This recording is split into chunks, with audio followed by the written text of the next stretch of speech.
Welcome to The Plain Truth, a show where we go into some of the mysteries, anomalies, and the dirty underbelly of the world around us. This time, we have a special Webbot Forum Time Monk Ninjas edition with the one and only Clif. Hi. Clif, are you there? Yes, I'm here. Well, thanks for coming. Oh, did I blow you away with the intro there? Yeah, that's good. Well, we are ninjas, right? But I mean, Right. we need a sensei or something to keep us on the straight and narrow here. But anyway, so thanks for coming. And joining me and joining us and joining you, we have Sibel. Sibel, are you there? Hello.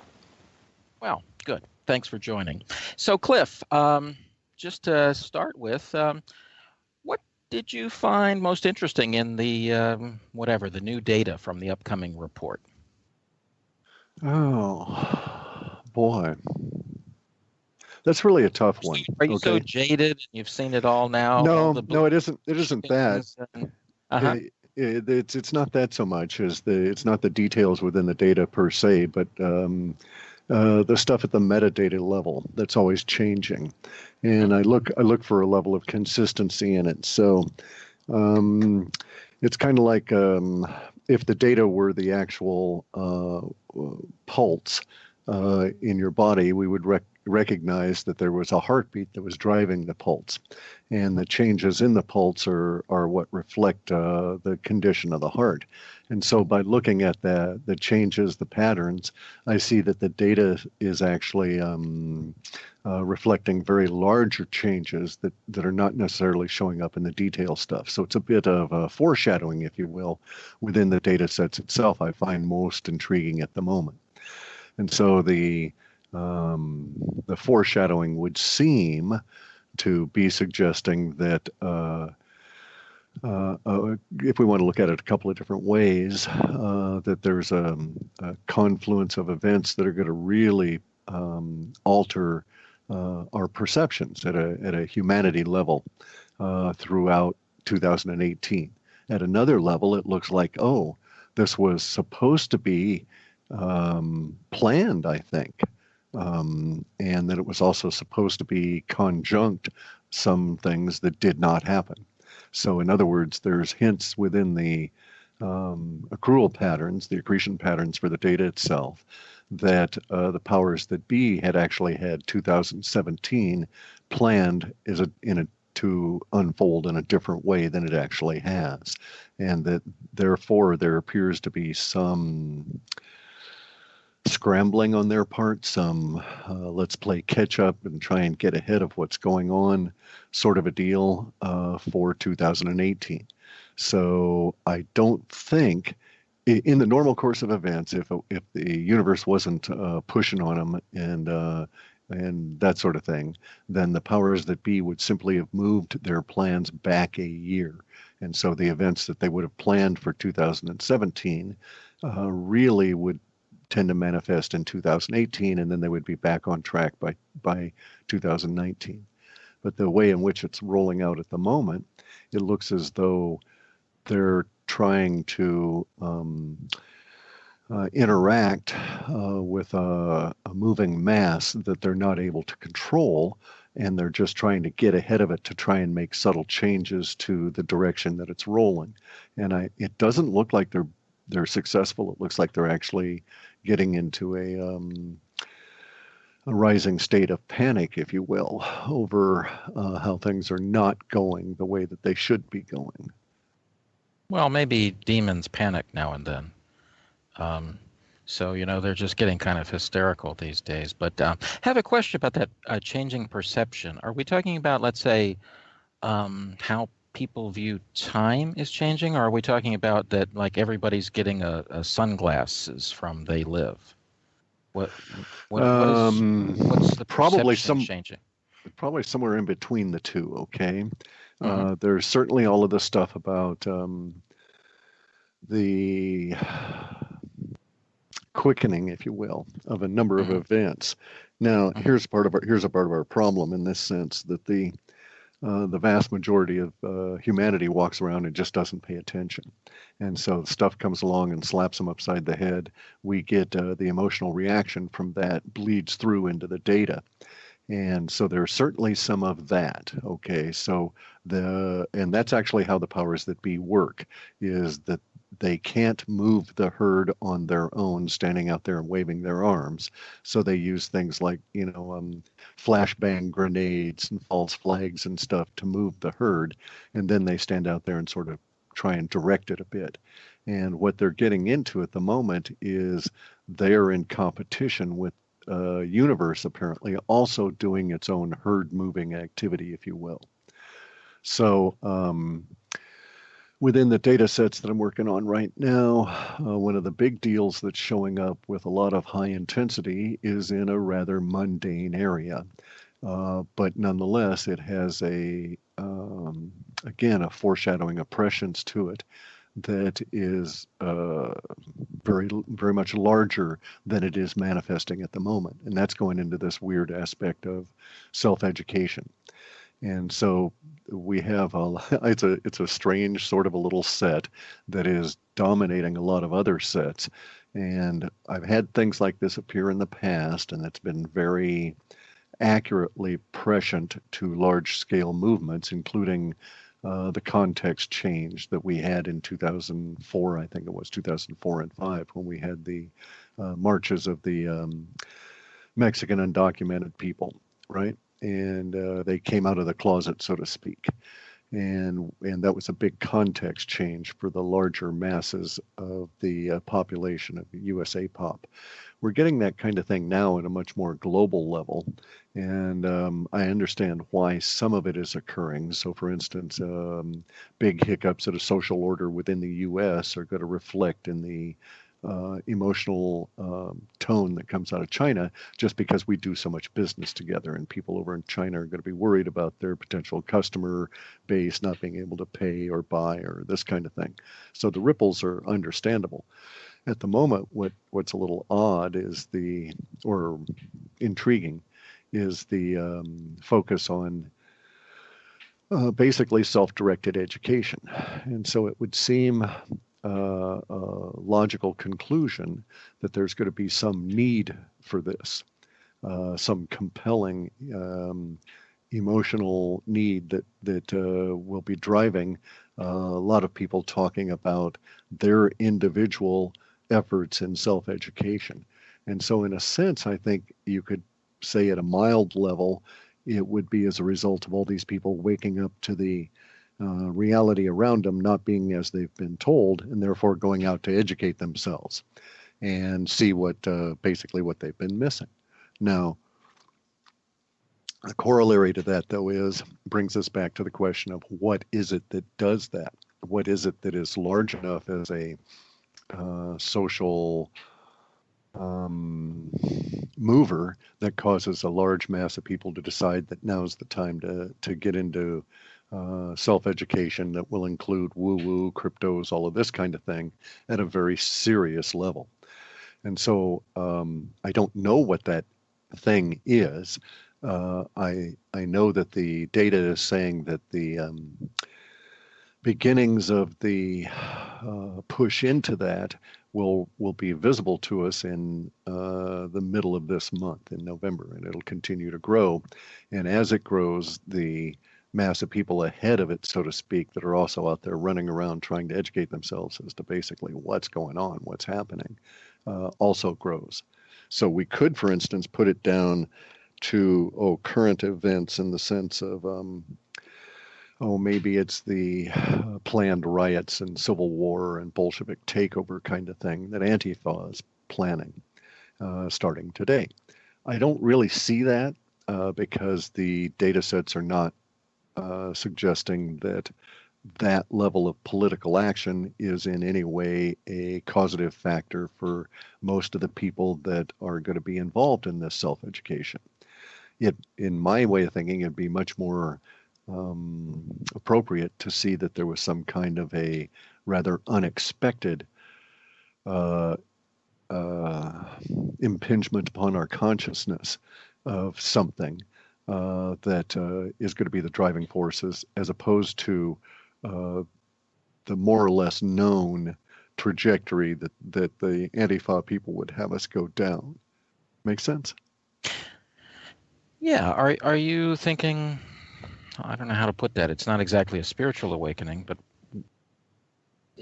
where do you think that the public then is kind of waking up or kind of changing its perspective, or what do you think Oh, they're sir, up to? I think that that is the case. Okay. Now, I'm aware that there's a general rising growth in what we can think of as the public waking up, and it likely relates from forces outside of Earth in terms of new energies coming in that are causing the masses of human minds to be more open to this kind of a thing than they were years ago. But there's also the combination of, you know, one person who wakes up and then their experiences and impacting all their friends. And so it's very much like a guy who hangs out with a group of, say, 5 or 6 fellows, right? And then, pick up basketball games, that sort of thing, driving around, on the weekends and just hanging out. They're young millennial kind of fellows and basically looking for something to do. And they're in a relatively stable pack relationship.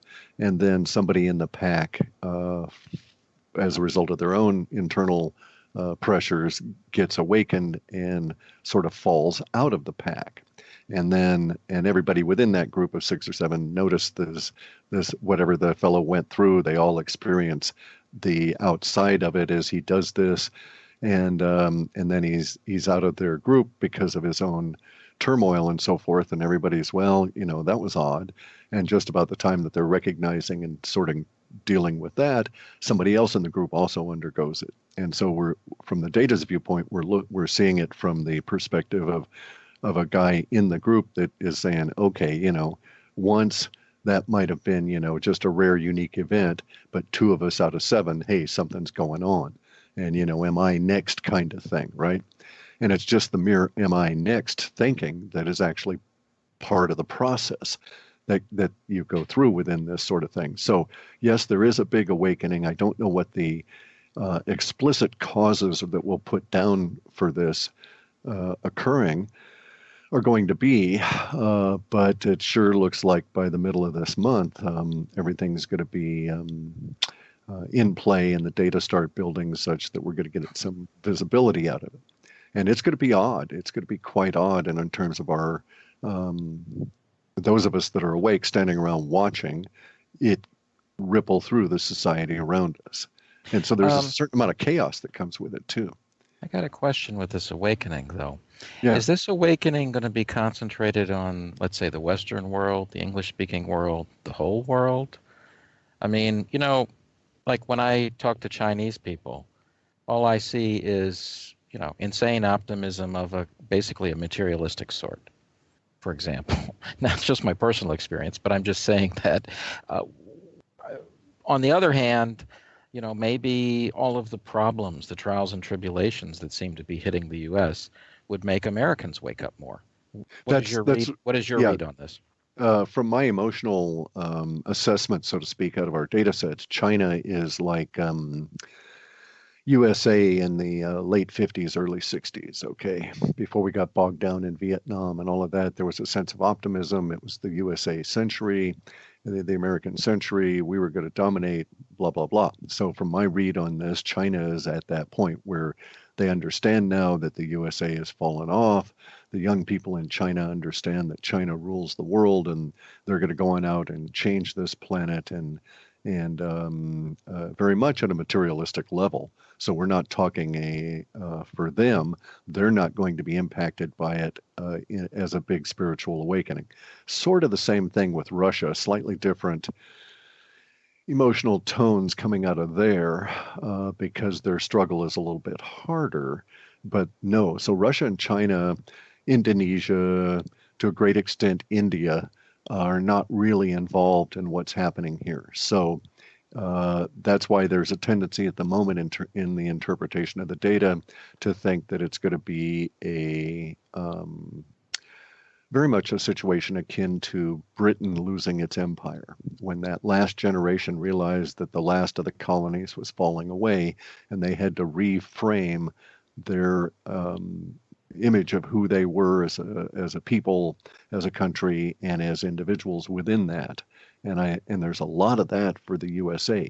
And it may be that this is just going to be so powerful relative to removing us from the state of empire that we'll all have to go through that shock here in the Western republics, and the whole nation will have to adjust to not being top dog anymore.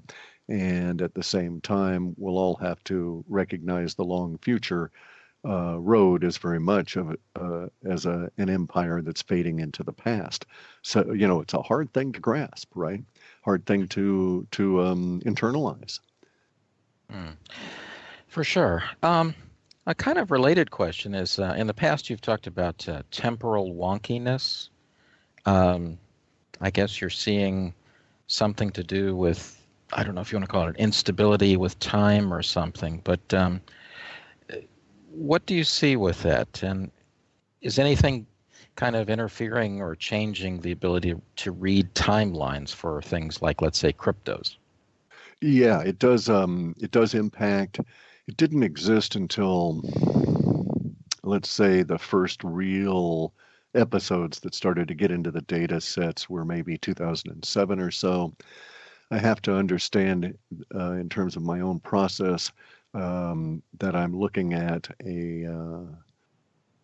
how do I want to say it? Something that's very ephemeral anyway, which is dealing with the time component. But also, I have to worry constantly about the intrusions and changes in the software that's necessary. Okay, I have to make changes to the software all the time because the internet's evolving. So, as an instance, years ago, there was all the 99.999% of all the web pages were just static HTML.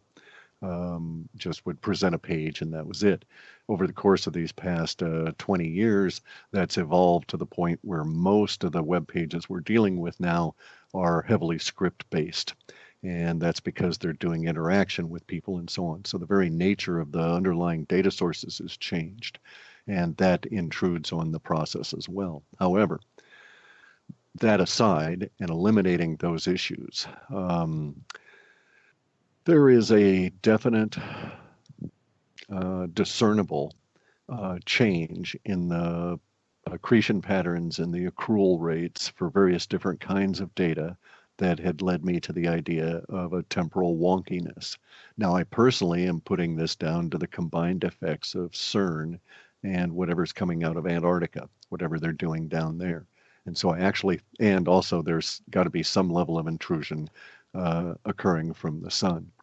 And so there is a discernible change in the way in which the data that's being found, absent our ability to find it, absent any kind of changes to the spiders, nonetheless, the data sets themselves, the data coming in has reflected this temporal wonkiness. And it includes such things now as a much more widespread blip of the Mandela effect, which at this point is dropping off, but I suspect it'll come back in with a vengeance in 2018 or 19, and that's actually being sort of forecast in the data sets. And at the moment, I have a cause that I'm placing to that, which would be a rollout of the next generation of qubit quantum computer chips.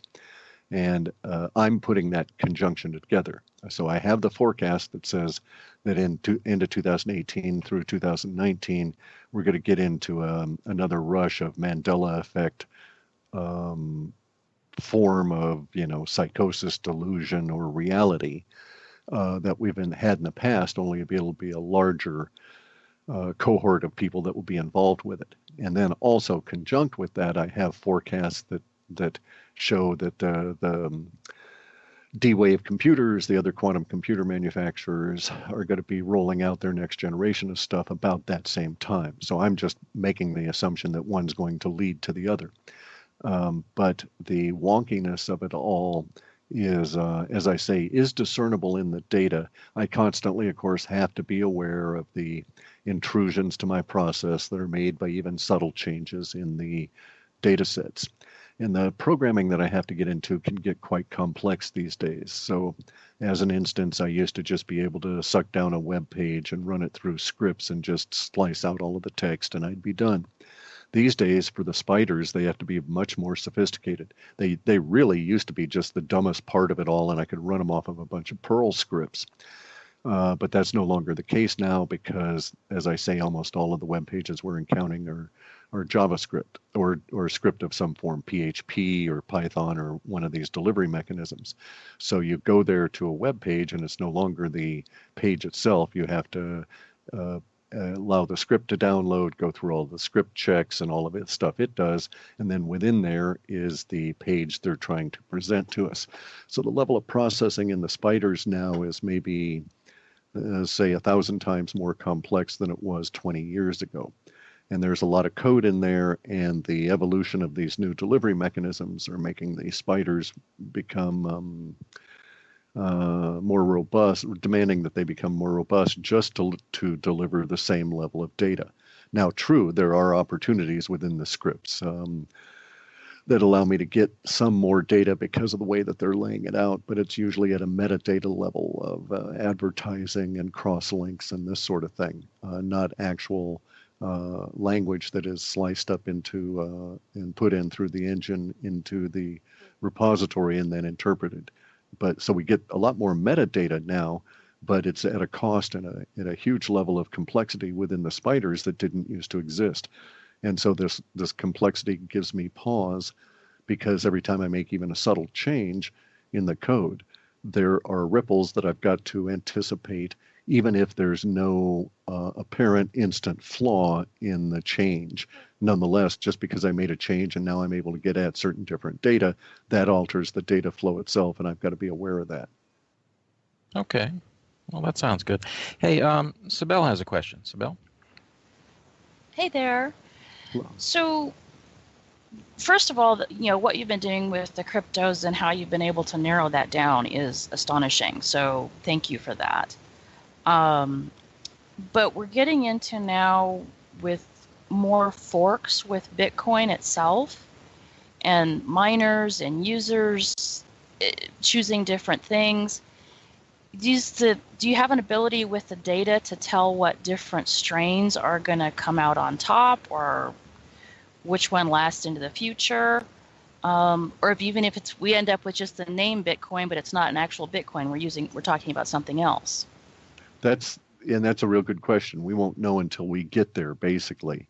As of this point, the forking in the Bitcoin means that as the new Bitcoin clones come off, there's no separation in the data sets that allow me to say that this is going to fail or that one's going to rise. I have to deal with them as an aggregate because they both share common language sets around Bitcoin. But as those sets differentiate in reality, then that gives me different words that I can then use to separate them out within the data and thus make some interpretation. So as soon as they fork, no, I can't tell any difference. Just now, the BCC fork, the Bitcoin Cash fork, is starting to yield some differentiation in the data on Bitcoin Cash, and it's not yet enough for me to make a solid interpretation as to its individual future, but we are getting close to where it'll cross a threshold, and then I'll be able to do that. But in this sense, I'm following the language differentiation. So there's a number of words that are being used about Bitcoin Cash that are not being used about Bitcoin the original, and I suspect that will occur with Bitcoin Gold, etc. So it is quite muddying to deal with that, and at the moment I have to just deal with Bitcoin, and the ticker BTC is the central marker for them all until there's some linguistic differentiation as we go forward. Yeah, I can see that. It's just, it is muddy. Nobody knows what is going on. Well, I know, but the thing here with Bitcoin too is from somebody who's holding Bitcoin, right? Just hold Bitcoin and let it fork. Really, what do you care? There's no real reason to try and differentiate as an individual investor, because when it forks, you just simply double your number of coins, and if one of them craps out, you still have the other. Yeah. So a number of people are starting to catch on to the cryptos, And many of the people on the Webbot forum have invested in the altcoins because the Bitcoin seemed too pricey when it was $3,000. Can you imagine? Yeah. And so they invested in things like Veritasium and Pillar and Populus and OMG and Neo. How do you think their ride will compare to people who invested in the three or big currencies like the Bitcoin, Ethereum, and Litecoin? Are there different patterns playing out? Yeah, there are indeed different patterns. Those are we're really coming into where we can separate the landscape into the coins and the tokens, and the tokens can be considered to be our equivalent of shares in businesses, and those patterns are very distinctly different. So there's a distinct difference in the patterns between Ethereum, the coin, and its really sharp rises and falls, versus the those tokens that are representing of a form that runs on Ethereum. And so, for instance, Pillar and Populus, not Pillar so much, but Populus and Veritasium show a different kind of linguistic data set accretion pattern than Ethereum does itself. So now the altcoins are here's the landscape for that. At the moment, there's a lot of excitement about the coins themselves. If I examine the language and I look, I see that Bitcoin, Ethereum, and Litecoin, actually it's Bitcoin, Litecoin, and Ethereum in that order of linguistic weighting. Even though the prices wouldn't necessarily reflect this, there's more people talking about Litecoin as a potential investment within our data sets than there are people talking about Ethereum. And I think it has to do with who's moving into the space now. So we're at that point, and I can be off by, say, a month or two here, right? But we're crossing out of the innovators into the early adopters. When these early adopters come on in, they're not going to be exploratory or adventuresome initially. So they're going to gravitate towards those things that they see as being the best possible, most solid aspect of this, because the early adopters bring with them a level of hesitation and tentativeness that is not mostly seen in the innovators. So, a lot of the guys that are in the space now, it's like, buy it, screw it. If I lose it, who cares, right? We're going on to the next one. The early adopters, when they come on in, they won't have that attitude. They're going to be more cautious and will be gravitating towards the coins as opposed to the tokens. It's when the real tranche, when the back pressure of all the people behind them start pushing on these early adopters that are in here now, the very early edge of it, then these people will turn around, and at that point they'll start moving into the alts, and the herd will also move into the altcoins at that point, slowly following them in. And that's really showing from end of February onward. So I guess part of the question is people are looking at generational wealth, and are they going to lose out if they stick with the altcoins? Or the altcoins going to outcompete Bitcoin? It's hard to say. They outcompete, you mean in terms of price appreciation? It's true that the data sets suggest that a number of the tokens will, in that term, outcompete Ethereum. So I fully expect that if, even if Ethereum were at $1,000, I expect things like Populus and Veritasium to be more dollar expensive, that is, to have a higher price in dollars than Ethereum. And it may be that it'll be June or July or August of next year before this starts occurring. And it will occur as a result of the movement of people into all of this space in March or so.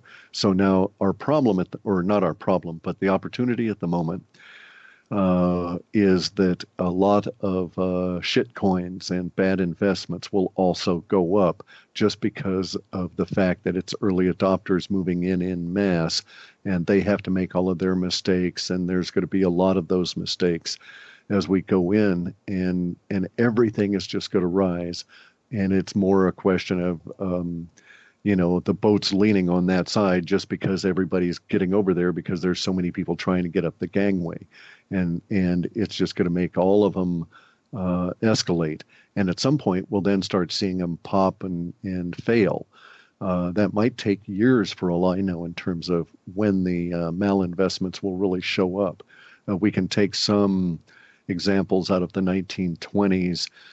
Once the stock market was reopened in 1915 after being shut down for the most of a year, as the central bank was introduced here in the United States, there was sort of a flush that went from 1915 through into and created the roaring 20s, where everybody was making a lot of money investing in stocks, and we had a generalized wealth effect going on. And it wasn't until we hit the hard crash in 29 that we started seeing a lot of the less marginal and outright scams within the stock market actually start to fail.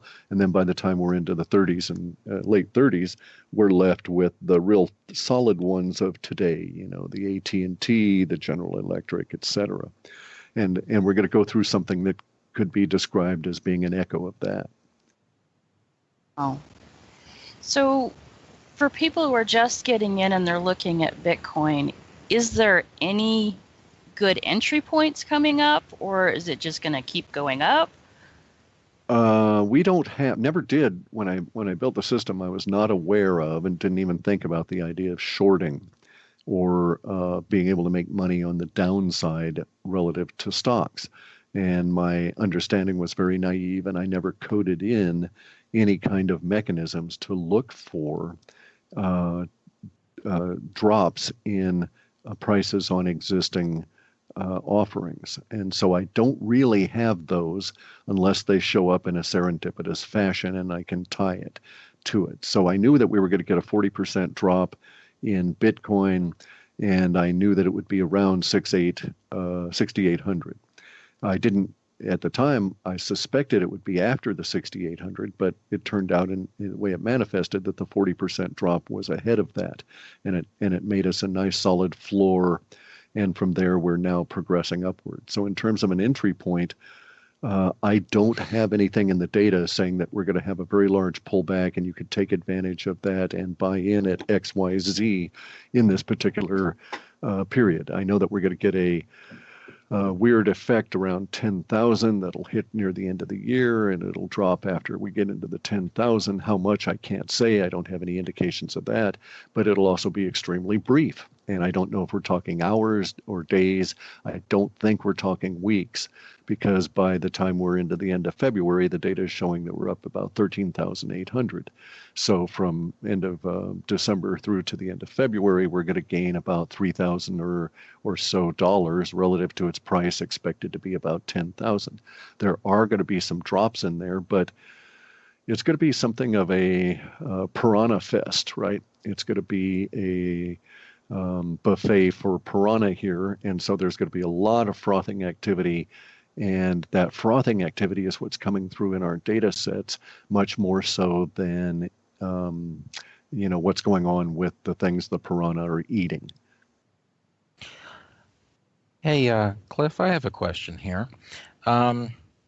Let's say you're talking to your nephew and you want to be like Dustin Hoffman and give one word: plastics, right? You want to say, here's the thing that matters. What would be your one word in the crypto sphere that stands out? A token, anything stand out to you that just catches your eye in a lot of ways? Well, okay, well, see, now Dustin Hoffman, he was telling the kid to go, he was being told to go into a particular industry. Yep. And so crypto space is much wider and larger than that. So if I were in that same position, I would be able to say that the industry to go into would be field control.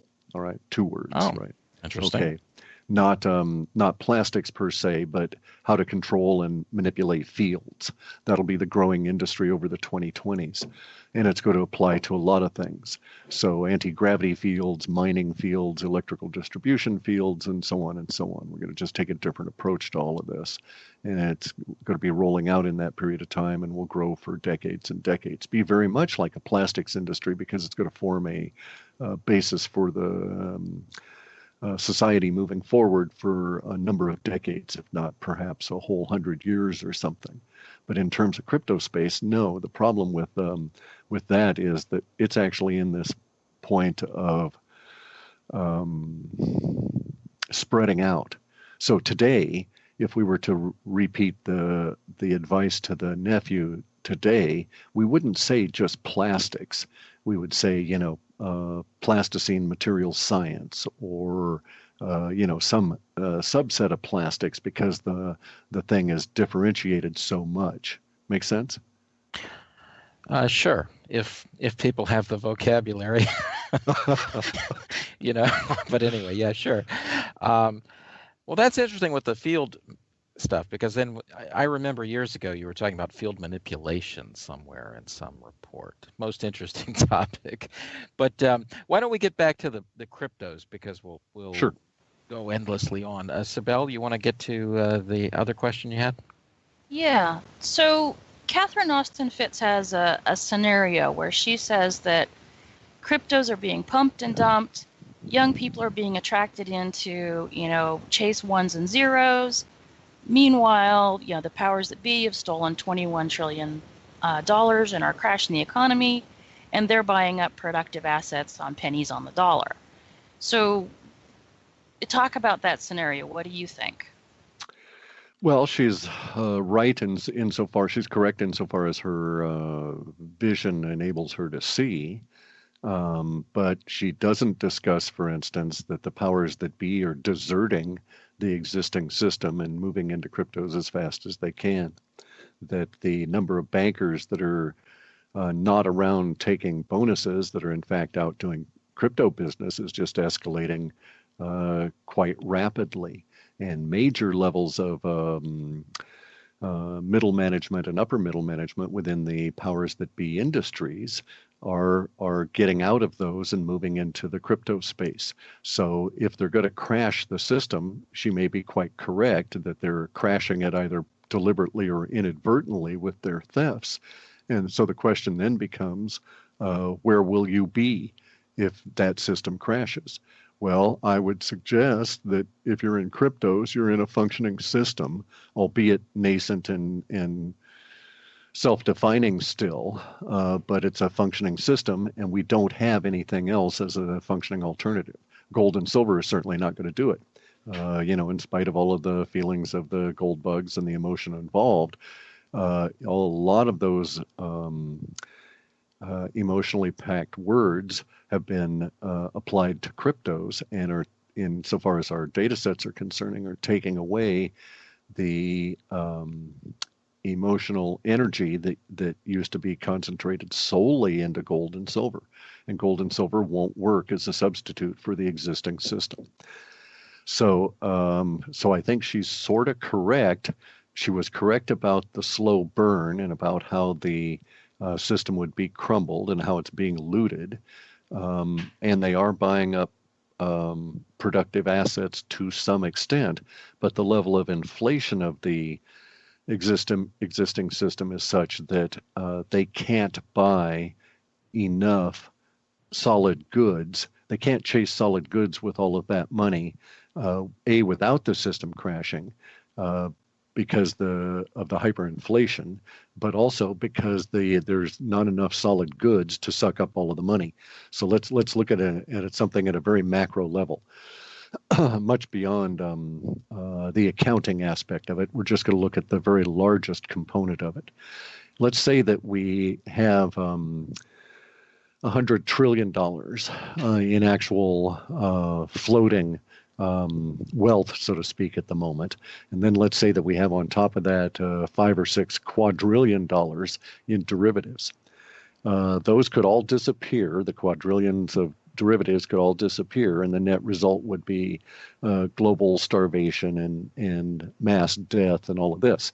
We're at a stage now where, in order to get rid of a lot of the fake bad money, we can't just let it go poof, because so many people are actually dependent on it in one way or another. And so it's my understanding here, my thinking, that the cryptos have appeared at just the right period of time, because they're elastic. They're able to expand to accommodate the inrush of the wealth out of the old system. And so in this regard, she may be correct, but not taking into account the cryptos as the safety valve that has to influence your thinking. Because cryptos can be maintained under any number of circumstances that don't require the existing system to function, whereas that's not true with dollars and or gold. We're in an electronic world now. The idea that we're chasing ones and zeros is accurate, but that's also, and from the viewpoint of people that did not grow up with that system, it's a very big negative. But from the viewpoint of all the millennials who now outnumber the baby boomers, this is the natural order of life. They grew up with the smartphones and all of these kind of things. And so we're going to continue down that road. And cryptos are an outgrowth of that very basic technology. And so what she's describing at one level is a intergenerational transition from one paradigm to another. So let's look at it another way. The introduction of the telephone itself was a groundbreaking technology that took numbers and numbers and numbers of years to actually get to the point where everybody had landlines. I actually grew up in a period of time where I was in areas where if I wanted to make a phone call, I would have to go down the street to somebody that had either a public phone or would let you use their phone. Now we've got phones so prevalent that we even have disposable phones, and everybody just walks around carrying one with them all the time. So that paradigm, it's totally taken over. We're not going back. Well, now, Catherine, and actually, she's she says that she does believe that Mr. Global wants cryptos, so she's in agreement with you there. But she's seeing that they're happy to let the smart people, basically, prototype it, test it, get it running. And then they want to take it. How feasible is that? No, it's not. That's what I would go back to anybody that suggests that it's going to be taken over.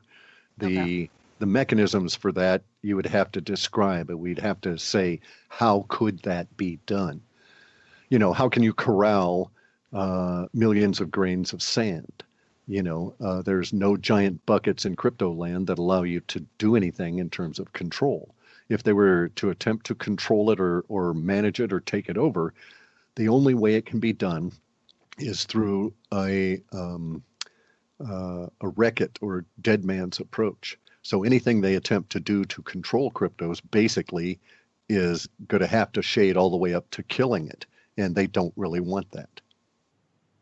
Hey, I have a question. What if they introduce or choose a crypto and they say, this one you only have, a minimal capital gains tax on, right? Or minimal regulation. And Bitcoin, you have to pay the full capital gains and, whatever. There have to be all these layers and licenses and everything to make sure everything's safe, or however they want to do it. What if they want to play favorites? Do you feel that could change the market? No, there would be some small number of people that out of fear would buy into global coin or whatever they're going to call it, right? But you have to understand that cryptos are cryptographic. And so the government doesn't know that you own them. They can't know that you own them because of the way, unless you're stupid enough to tell them that you own them through one mechanism or another. And like using a cell phone. No, see, there's even that's they can't really track that. They don't have they have the computing power, but they don't have the mental power at this stage to write all the programs that would be necessary to be able to send everybody that had dealt in cryptos a bill. and for the taxes or the capital gains or whatever. And so at this point, the government's really in a world of hurt. It is they can play favorites, and they can say that in order to pay your taxes, you have to use Fed coin. What that's going to do is a number of people are going to figure out a way to do an exchange and make a little money on it. And they'll have an opportunity to exchange your Bitcoin, Ethereum, Litecoin, or whatever into Fed coin so that you can go pay your taxes. But people won't be using Fed coin for daily business and so forth, and as a medium of exchange back and forth to each other. It will not be the single point of control. There won't be a Federal Reserve that's over all of us where one person is God and makes the decisions on that affect all of our lives. Those days have ended. They probably ended in January of 2016 by my way of thinking, when we reached a certain critical mass. So they can do that, certainly. They may indeed try that. And I'm sure that Catherine's fears about Mr. Global are well placed, but Mr. Global as a cohesive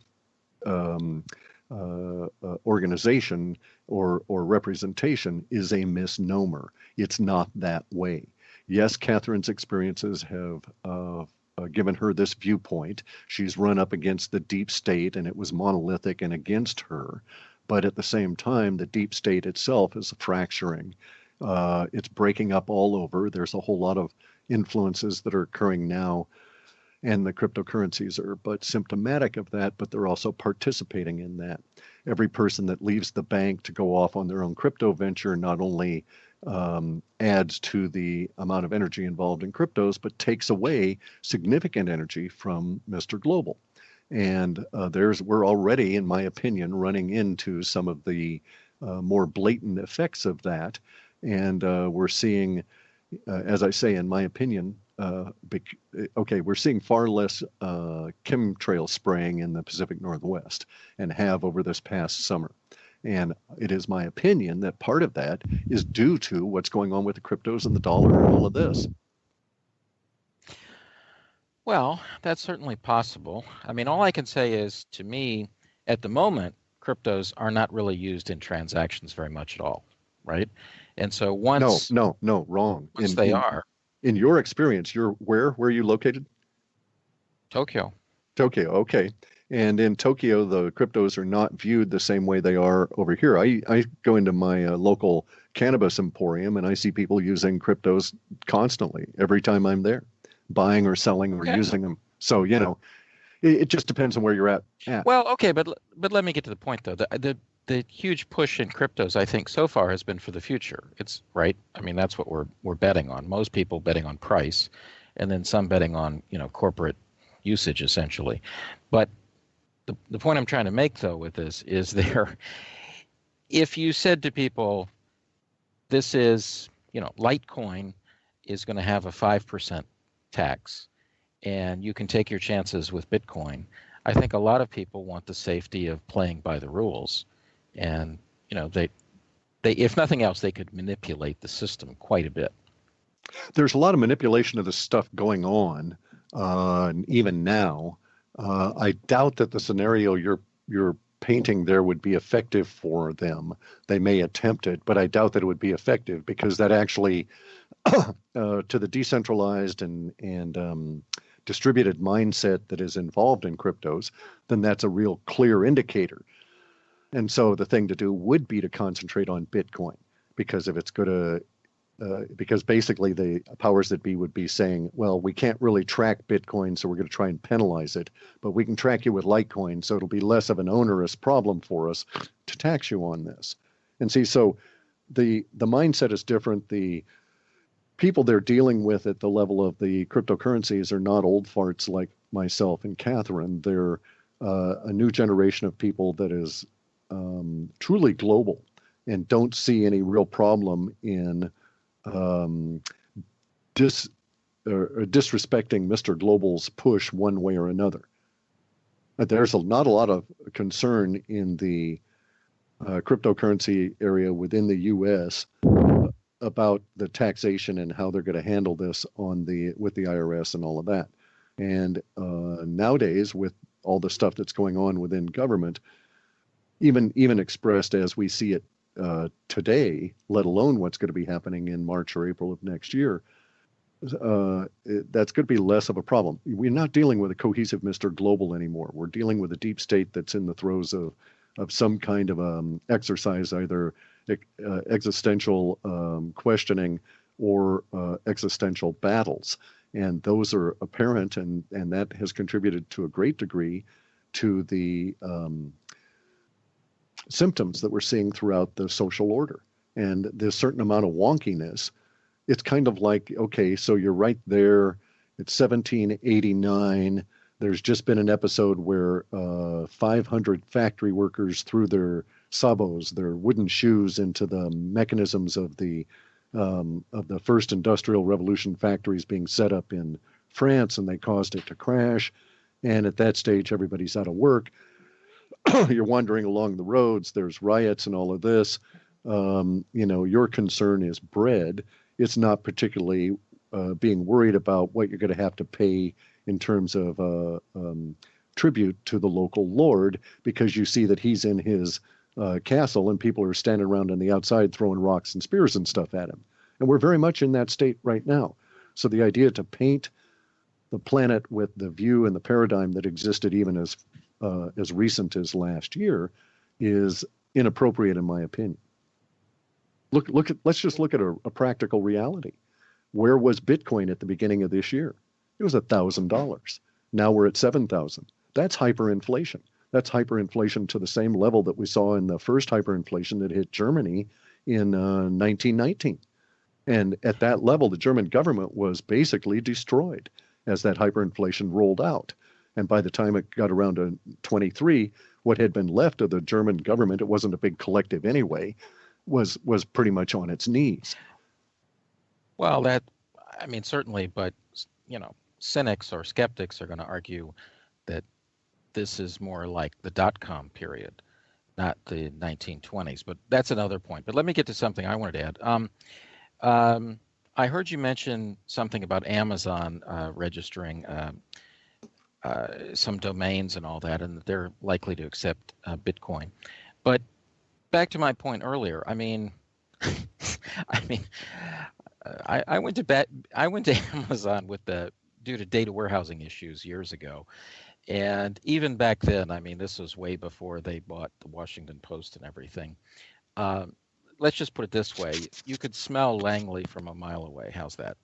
And I just find it hard to believe that you can use Bitcoin and that it won't be tracked. The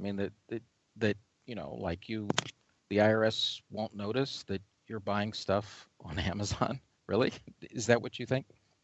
Well, Bitcoin itself individual Bitcoin transactions can be tracked because you can go to blockchain.info and you can look at the transaction, but you have no idea of the amount. It's a distributed ledger. And so what you know is that there's been a ledger movement that involves this number. You don't know who owns the ledger, who it's being paid to, or what the current state of the ledger is. All you know is that there's been some transaction in that ledger. And that's all that the IRS would ever find out. Plus, look at what you're actually envisioning. You're envisioning the IRS, which is not the leading cutting edge of technology in the federal government. So we have to acknowledge that they're not the great shakers in technology, but you're asking them to basically monitor and track all of the transactions that Amazon receives from anybody that might be a U.S. citizen. So they're on the order of billions of transactions a year. And what are they going to do? They don't tax you on the use of your money, dollars or whatever. They tax you at this point on the income that you derive from using their dollar. And that's the basis for the tax code. So they could perhaps do something like putting in a VAT, a value-added transfer tax, right? Basically a sales tax. And that would get them what they want. They could just go to Amazon and say, we don't give a rat's ass who paid you what in what coin. We just want 8.5% or 15% or whatever of every transaction that comes from a U.S. citizen. And that may be their approach because they're not able to track who has what. And so you have to understand that the nature of reality within the United States is atypical.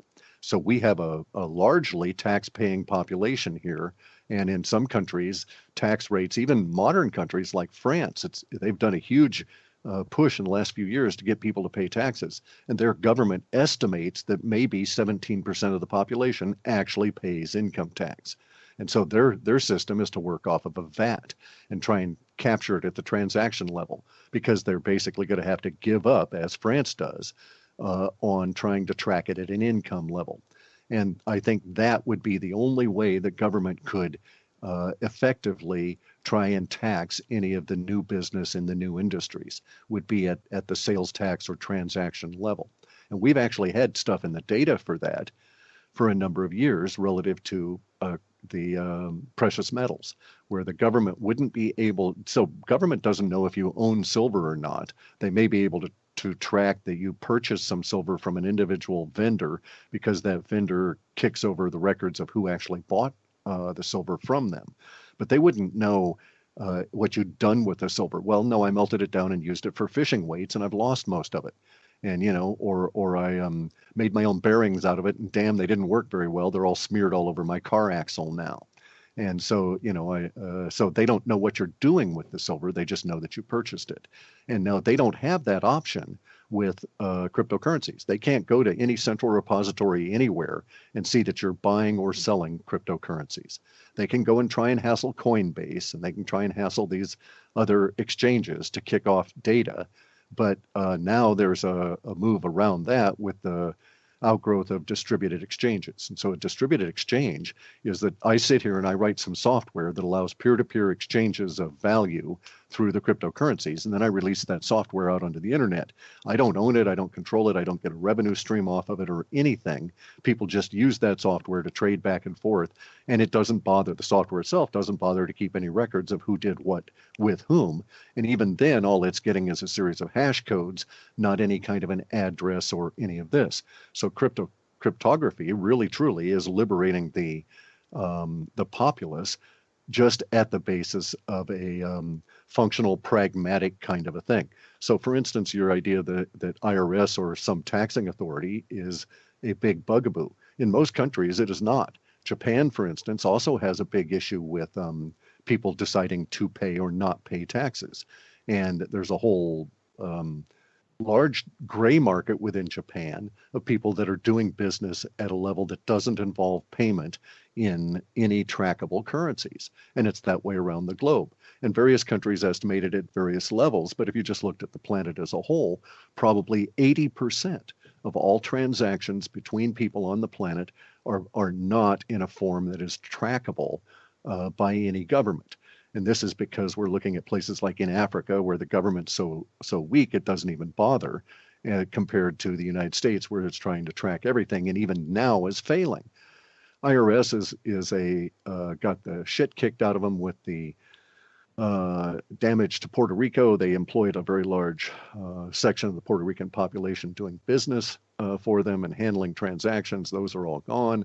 A lot of the IRS offices, if you were ever fortunate enough to walk in there, you were going to be seeing a large number of them. They're still using the old style vid tubes, not flat screens. Some of the IRS offices are still back using 486 PCs. And so, and their software base is very old. Sometimes their network capacities are really strained just handling a few dozen PCs in a local satellite office. So this is not an organization that is going to be on the cutting edge enough to be able to catch stuff that's in the process of being developed continuously and is changing ahead of them. So my view of the planet doesn't really show that as a reasonable fear. In the United States, we have a voluntary reporting system, and so it's up to every citizen to act as a good citizen and report their gains and pay their taxes as is appropriate. But it's up to every citizen to do that. The IRS can't compel it because they don't know if you've had any transactions in this or not. Now, true, you're going to get some interesting things showing up in the data where at some point here next year, probably February or March, before we get into April, you'll see the IRS come on out and effectively get all over people's case based on YouTube videos. And so they're going to go around and look at a lot of the people that are saying, hey, I made huge gains in this particular crypto or whatever and made a video about it. But even so, they're only going to be able to get the top, 1 or 2% of those people that are doing videos. They're not going to be able to go through and get the 50,000, 60,000 people in all the different languages that are discussing it all that may have made some gains in doing the trading. So government is really sweating it. They're really in a bind.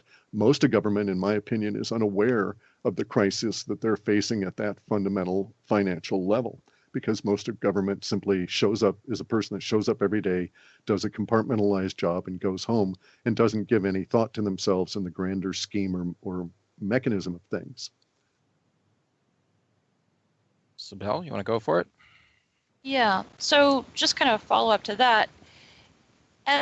So more citizens of the globe or whatever start going to the gray economy, so untrackable economy, can the governments adapt, or what happens to them? In the past, we've had, if we go by, past is a foreshadowing of what's to come, then government will collapse. Most of it will fall away. A small core will reinvent itself and start providing actual value again and be supported, and we'll take off from there.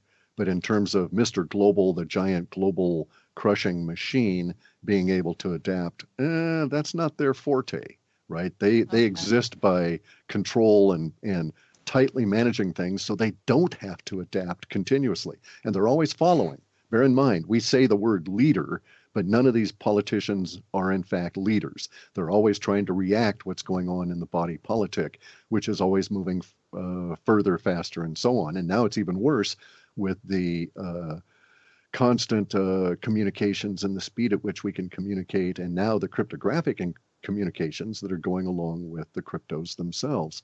And so they just can't track any of it. And they may be able to isolate certain individuals and use them as fear points to get other people to cough up their knowledge and so on. But that's about all they're going to be able to do over this next year. Because, I mean, if that's happening to governments, unless we're just printing money, all the people that are dependent on the government at this point are going to not be supported by governments anymore. Correct. Yeah. Wow. Well, it's happening now. It's happening now. And that, to a certain extent, is why we have the new Bolshevism. Okay, the George Soros paid groups, Black Lives Matter and Antifa and some of these others, right? And the reason that he's able to, George Soros's organizations are able to make an entree is that, yes, the government is supporting all of these people, but the amount that they're paying out every month is decreasing in its ability to do purchasing and actually maintain those people, and it's decreasing at a very significant level. So the rioting and that kind of things that we see going on are symptomatic of the government breaking down slowly. And one of the first things that appears is the inability of the government issued fiat currency to maintain a purchasing power. So I know people. Yeah. Go ahead. I know someone who's getting $900 a month in Social Security who's investing in cryptos. Exactly. Because they don't trust the government. Exactly. And they can't make it. Right. They can't make it on the 900. I know people that have actually gotten off of not gotten off of Social Security, but no longer depend on it because they got into Bitcoin a couple of years back. Okay. But they were using Social Security dollars to do it. And that really tore me up, because it's like, I wasn't living on Social Security. I didn't understand the pressures, but I knew how precious a few dollars was to them. And they were asking my advice on this. And it really, really put me in a bind, because, when you're at that level, $900 a month, and you invest 100, well, that's a significant loss to take if they were following my advice and I was wrong. Fortunately, at the time, I was correct, and they were able to do well with this.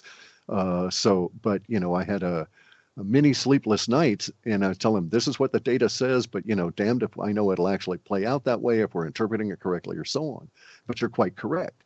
And those people that are doing that, it's symptomatic of the fact that the money ain't worth shit anymore.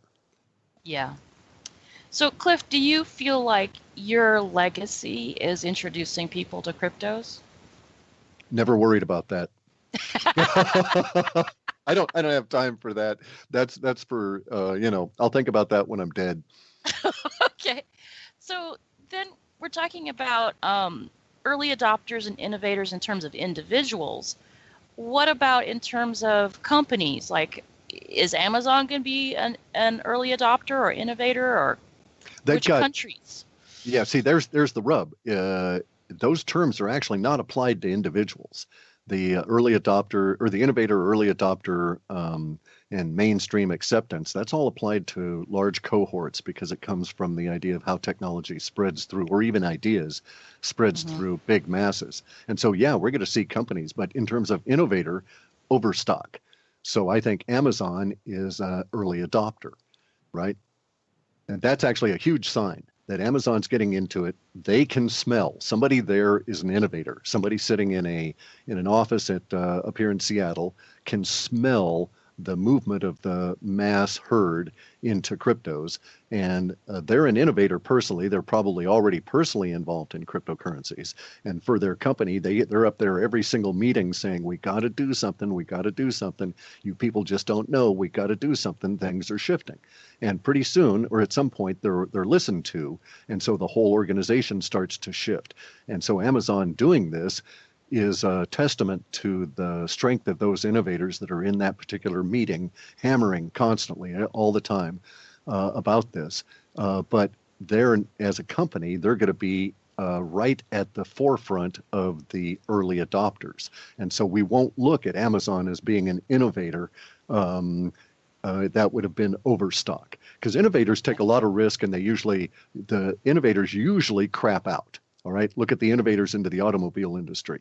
Back in the 1890s, there were 150 different car companies in the United States, and they were all the innovators. 90% of them went by the wayside. Yeah.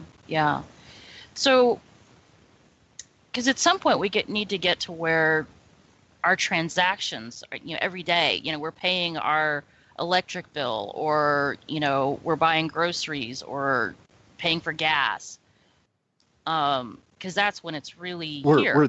We're there now, though. Okay, I could, if I'm outside the United States, I could use a 10x pay card, and I'd go buy gas with my payment card. I'd go buy groceries with payment card. I can do that here now using Centra Card and some of these other bit pay mechanisms.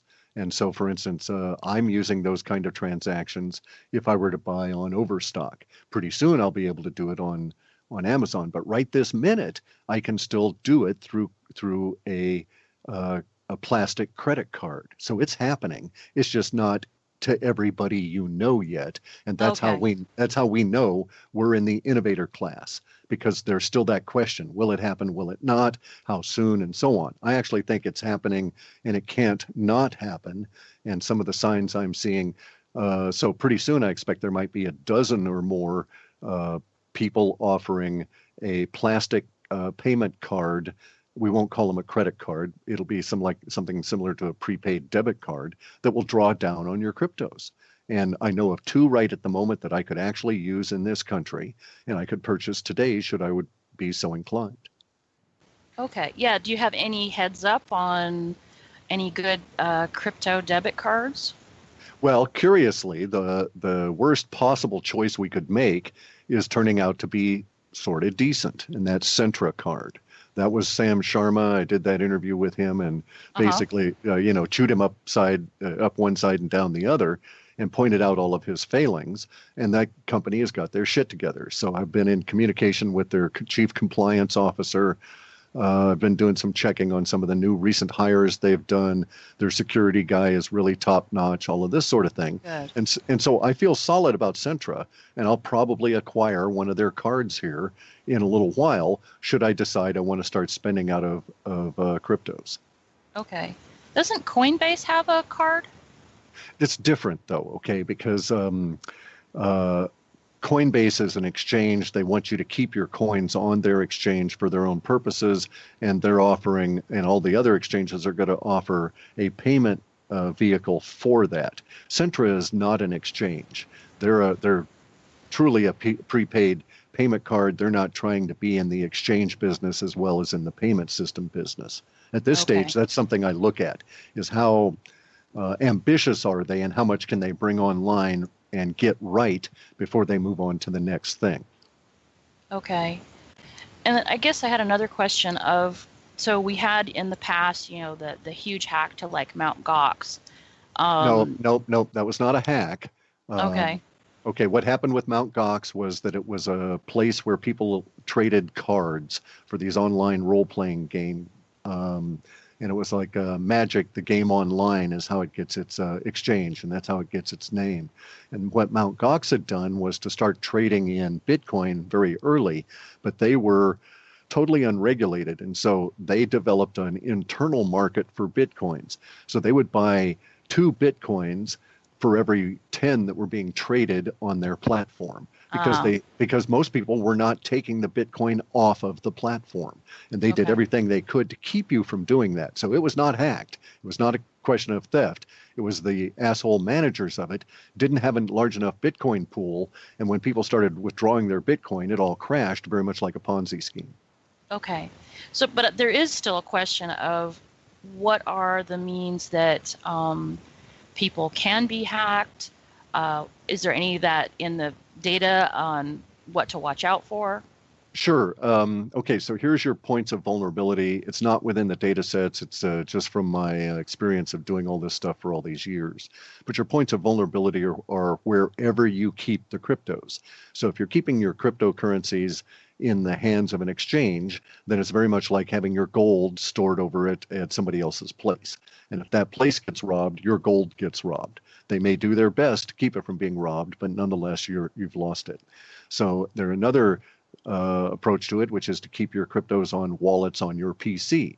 Then it's unlikely that your PC will ever be hacked.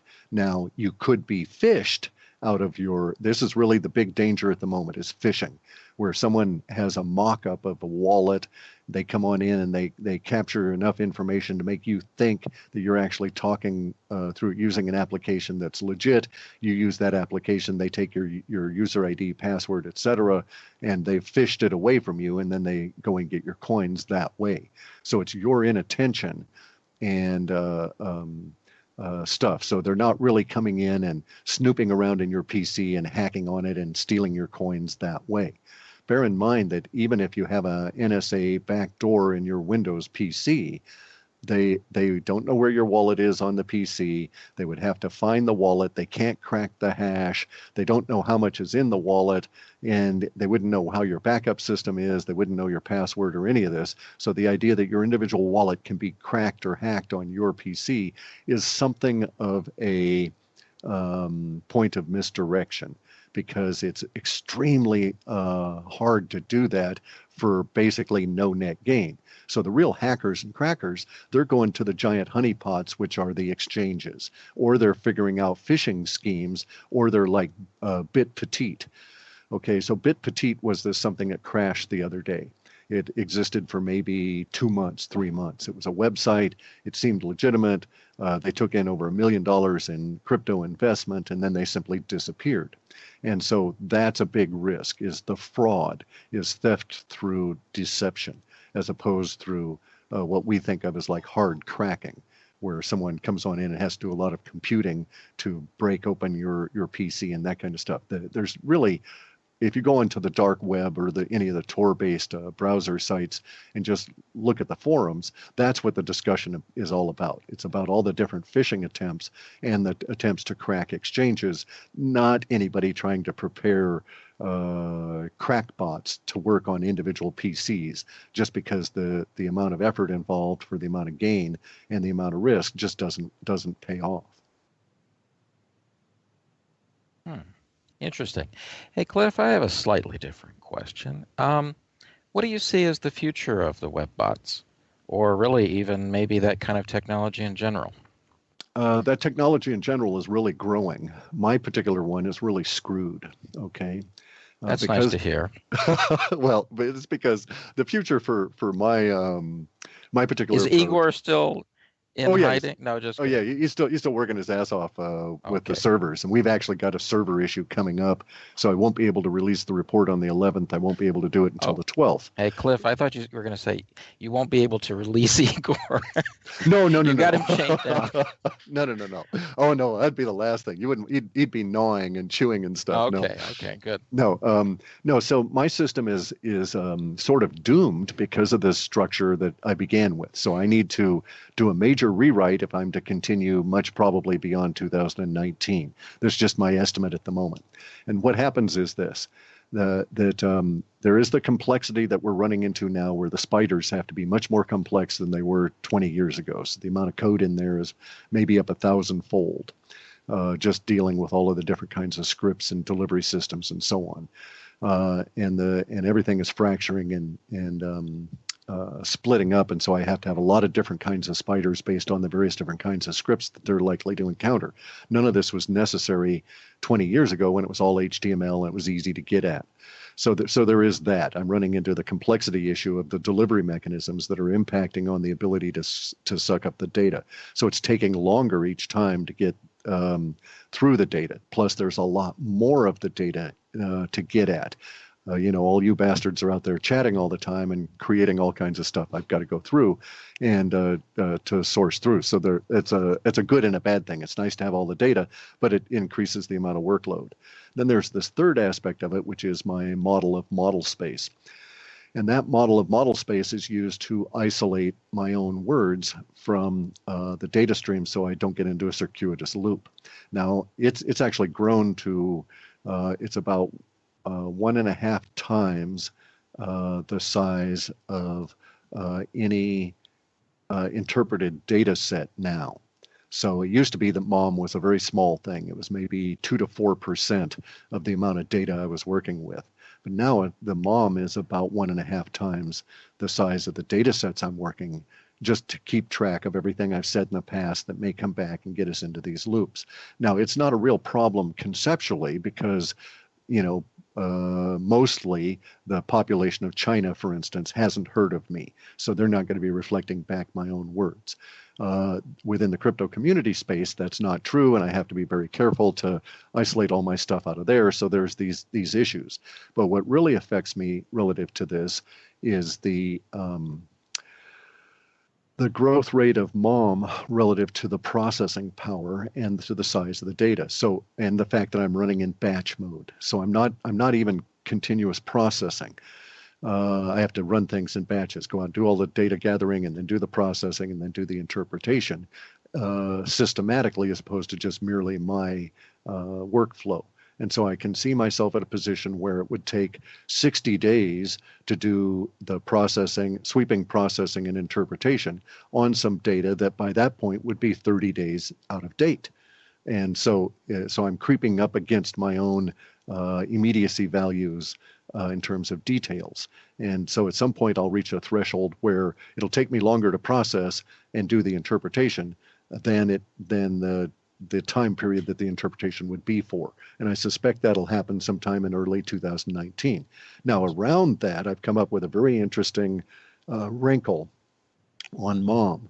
And conceptually, what it is that I'm reducing MOM to a graphic of a very specific kind, a hashed graphic, if you will, and then I can take data sets, put them into huge giant clumps, convert them through the same process and compare the hashes and be able to eliminate a lot of the MOM data that way. So instead of comparing things textually, instead of having one database do a union or a conjunction with another database to see how much is replicated, how much of a match we have, I'll do it graphically. And so that part of it could go very fast. Once I've worked out all the algorithms and stuff, I may have found a way around the MOM problem. Still, though, that's going to take me some time to complete the engineering and the testing on it just to be sure that it's going to function. Then I could eliminate MOM as an issue, and it would make the whole processing thing go a lot quicker, because that's what I'm running into now. A lot of the processing is comparing data sets against not only the last couple of weeks runs, but also the stuff in the mom to see if we have enough of a match to throw that data out. So my system is at this point, unless I do things, it's going to wind down and terminate sometime in 2019. Now the industry as a whole is growing like mad, because I must get say 5 or 6 contacts in any given week from people that are also pursuing some form of predictive analytics, or predictive, which is really the new term. They don't call it predictive linguistics, they call it predictive analytics.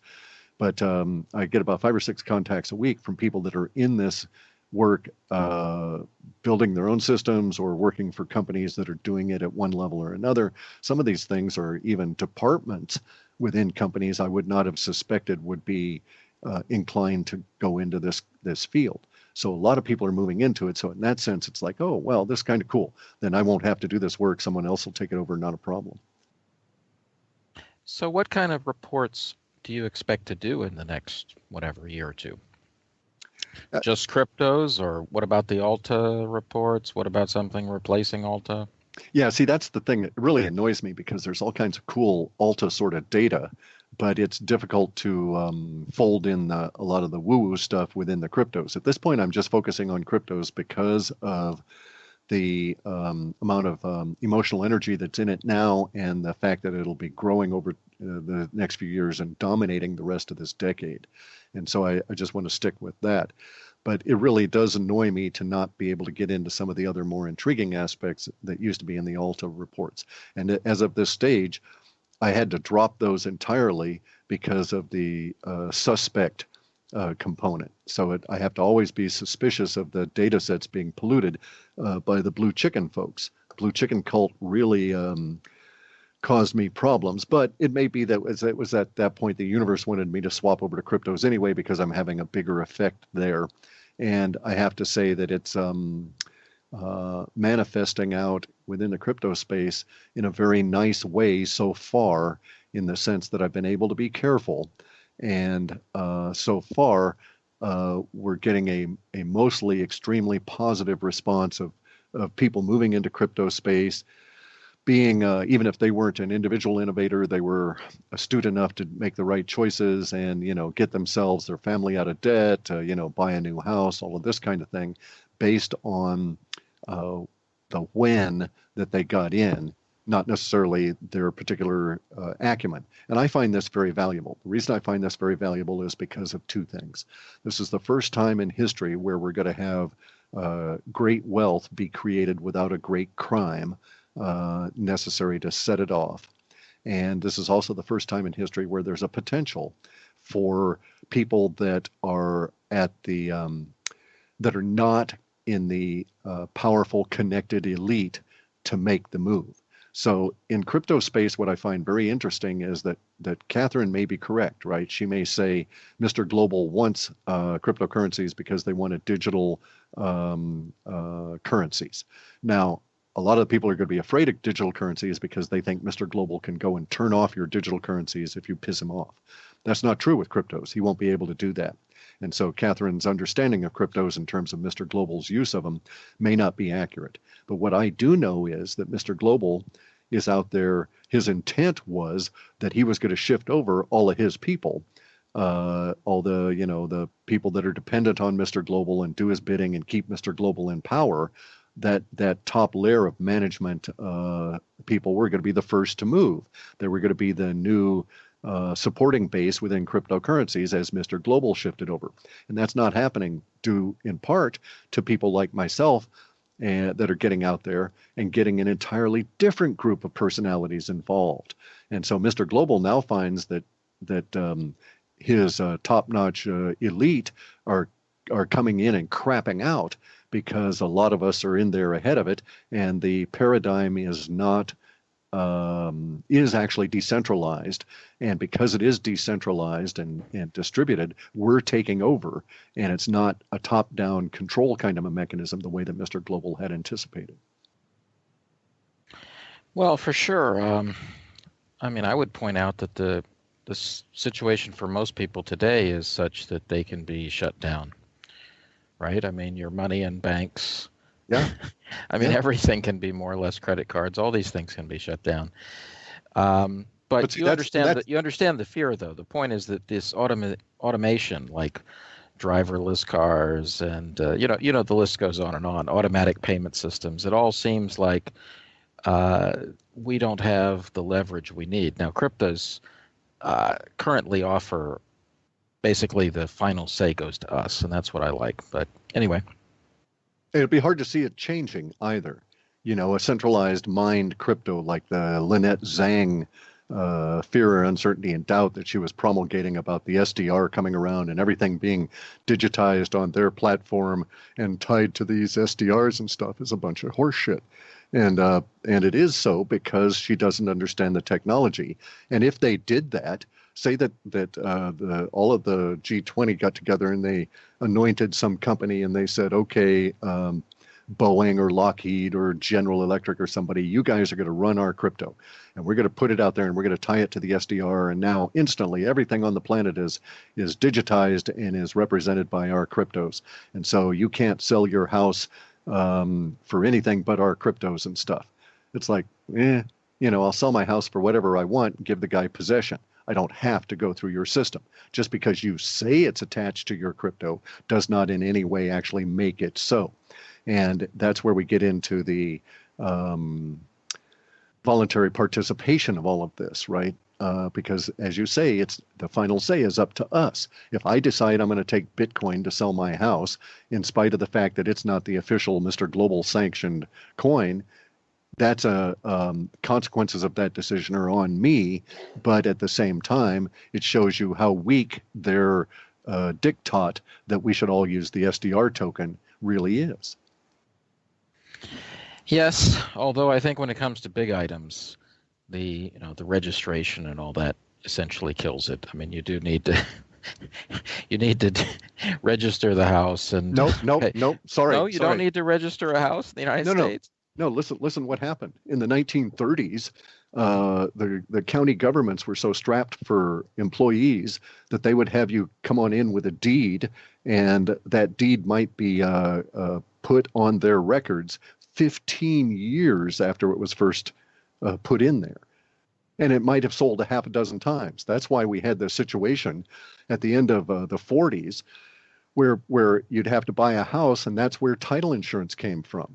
Title insurance coming from because they had to go through and look and see if other people might actually have a legal ownership of that house, because the system itself was in such fast chaos throughout the entire United States. So I had relatives in California that bought and purchased a mountain, not a huge mountain. It was only like 2,500 feet high or something, but they owned it, and they didn't register the deed until maybe 20 years later, and they had to go through the problem of sorting out and getting quit claim deeds, where you quit you sign a statement saying you don't have any lien on that property, just to be able to register it at that time on the county. But for those 20 years, it was never an issue. They paid taxes on it, the whole thing, even though it was not a registered deed. So no, you don't have to register any of these things. Same thing is true of even patents and stuff now. I know of a dozen different cryptocurrencies that are all going to the idea that they can get intellectual property tied to a particular block of processing in a cryptocurrency. Ergo, you can prove that you had this idea at this time. Now, true, it's not the same thing as a patent being granted by a government, but everybody thinks those people outside of the system think that if you get a patent, that is somehow that the government's going to come in behind you and make people pay attention to that patent, which is not true. A patent on any kind of an idea, device, or anything is merely the right to sue with evidence that you had that idea. Doesn't mean that you were the first one with the idea, and many patents are overturned the first time they're actually enter into a lawsuit and find out, oh, geez, this guy indeed did have the idea 10 years earlier and so on, and now we owe him money, but we were suing him for using it. So the system is not as much of a cage as you might imagine. In fact, they even screwed it up even further. If you're in the United States, the odds are mostly on the East Coast and less so as you move towards the West, just because it took that long to get out to us. But the odds are that your deed is tainted. and that you can't use title insurance. You've actually got to go to an attorney to do a purchase because of this thing called MERS, Mortgage Electronic Registration System. And that was an exchange that all of the major lenders used, and they didn't register deeds. You would pay them in the process of purchasing a house a deed registration fee and document handling fees. These fees might be anywhere from $200 to several $1,000s, depending on where you're at. And they would take the money and not register the deed. And so you'd go to sell your house, they would just check that it was in their system, and then they would allow the house to sell because you were involved with the bank that had put you into that system to begin with. And then years later, someone else comes along and wants to buy the house for cash, and they go to the county and they find out you don't even technically own it. And in fact, you can't even find out who does own it because the MERS system is so complex and is so broken down. This is what led to the robo-signings and all of that. So the system itself is already degraded to the point where, no, I don't have to register a house should I choose not to, but I have to be advised of the consequences of that. And I actually ran into that. We bought some property. We were going to buy this house. They were trying to scam us. We got out of the scam. We liked the area, so I found a lot. I bought the lot. And then I bought this old rental house next to it. We were going to rehab the rental house and live there while we build on that lot. And I go to the trouble of getting a survey. In the process of getting the survey, they discovered a recorded in the county, but not picked up by the title company, deeded easement on my property, on that land I had purchased. That means I can't build there anymore because there's not a buildable envelope. An envelope is the area that the county says you can build in, and they have all these particulars and so on. So someone purchased a deeded easement, registered it with the county, and it did me no good whatsoever because when I went to buy that property, there was no sign of that deeded easement, and I would have not bought the property had I known it was there. And so so much for registration. What, fat lot of good it did me. That's a bad story, but I think in the U.S. everybody's got tales about how the property system is really all messed up. A friend of mine just went through that. It goes to my point. Your friend ran into registration issues, property system issues. So why worry about registration? I'll just take my Bitcoin, hand him the keys, say, have at it. You're good to go. Give me a holler in the next 30 days if you need any support, and I'm sailing off to Tahiti or whatever. Okay, well, on that, I think we've had you for quite a while, which we appreciate. And I guess maybe as a last question, is there anything on your horizon in terms of cryptos, a particular token or some event or something that really stands out? Is there in an upcoming report a token that you like, stands out somehow? I'm not at that level yet of the processing, and I'd be afraid to say it anyway, just because of the market movements that go on. So I'd prefer to discuss it at a larger level. And there's all kinds of there's a big bump coming in the data. All right, the big bump is at the end of there's about 2/3 of the way through short-term data sets, and it appears when we move model space, and it shows up around mid-February and to say mid-March, sometime in there. And there's going to be some level of confluence of events that will affect us from various numbers of sectors. So from government, from financial, and so on. And that, I think, this big bump is how I'm defining the point of entry where we'll be able to say, yes, the early adopters are here. And so here's what we're looking at. We're looking at the going from, say, 3% of the population that knows about cryptos, and just using the U.S. population. Maybe 3% of the financially aware people know about and are involved in cryptos. And so from sometime in February into March there will be some juxtaposition of everything, and we'll be able to say, man, that was an intense week. And then from that point on, things get even more intense relative to cryptos, because the confluence of events will force a lot of people to examine cryptos as a method of flight, a method of escape, a method of preservation, a method of growing into the future, a method of optimism, a method of changing the world, etc., depending on what their viewpoint is. And so they'll go in there.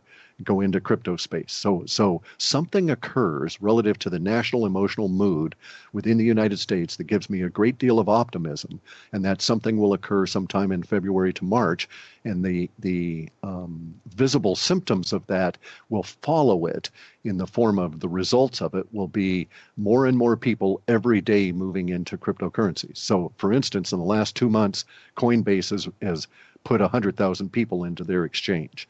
I suspect that this bump will cause Coinbase to have to try and accommodate 100,000 new people into their system each and every week, starting in March, and maybe it'll be 200,000 people a week in April, 300,000 people a week in May, etc., such that by then everybody is into it. Everybody is starting to really think about it, and if they haven't made the move, they're talking to their friends that have, and this sort of thing. So the level of verbiage just starts really ratcheting on up, and that's what I think of as the outbreak of the revolution. So the Second American Revolution, I don't believe is going to be done with bullets. And I think it'll be done with cryptocurrencies, and that the Second American Revolution really takes off into the public's mind in spring of next year in a broad sense. We can define it that way. So that's what I'm really anticipating. And it's been in the data for some time, and it's really starting to crystallize and take real good shape in the data sets I'm working on at the moment. Well, that's kind of interesting. Are there any Benjamin Franklins, Thomas Jeffersons, Patrick Henrys on the horizon? They're there now, and again, they're doing it from a different viewpoint. Whereas the revolution of the 1700s, the revolution of that revolutionary wave that went through humanity that affected more than the United States and more than France, because there were a number of revolutions that went on from there through to the Bolshevik revolution. I think all of those, I think the revolutionary wave is now at a much more personal level in terms of our relationship with the larger social order, and that's what's going to occur, and that it really takes off. And so we do have those individuals that are out there, only they're not articulating new political freedoms based on new political structures. They're talking about personal freedoms based on financial structures. And so it's a difference. So a political revolutionary is not going to see these individuals as being revolutionary. But this is how I know that the Antifa movement is toast. It's a wannabe, an aborted startup. It's just not going to go anywhere. And it's because the real revolutionaries don't give a rat's ass about getting bogged down in politics where they can be controlled. They're out here working with software where they can't be controlled.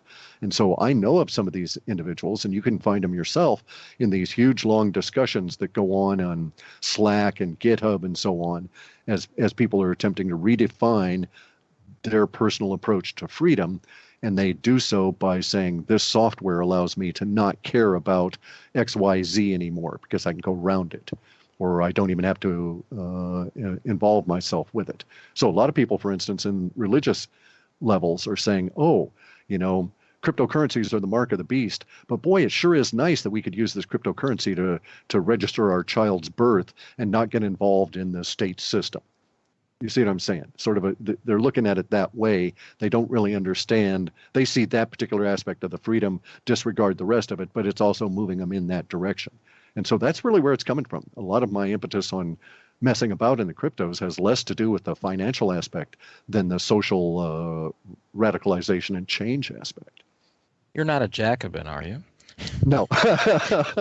No. Okay, just No. checking. I don't join clubs. Yeah, I know. Neither do we. Well, I guess we could ask you.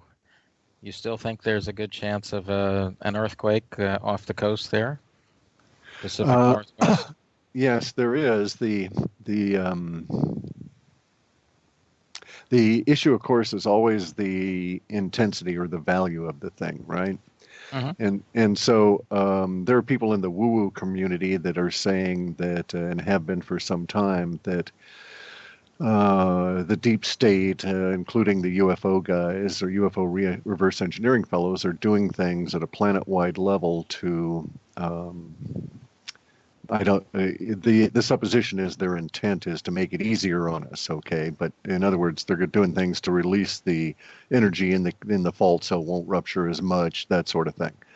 And I don't know that that's valid, but I do know that CERN has affected the planet, and that whatever is going on out of Antarctica is affecting the planet. So it's hard to say in terms of the data what we're looking at in terms of any kind of intensity for earthquakes, because the idea that follows from the idea of CERN being involved. CERN's buried into rock. It's buried into crystalline rock, and they're pumping vast quantities of electricity, more electricity than's ever been generated on the planet. And they're shoving it into the rocks, basically. So I'm quite certain that's altering all of this sort of thing in terms of the earthquakes, where they are, and the intensity, and how it's all going on. Okay. Well, anyway, who knows? But I guess it depends partly on whether you find the idea believable that they're nice to us, right?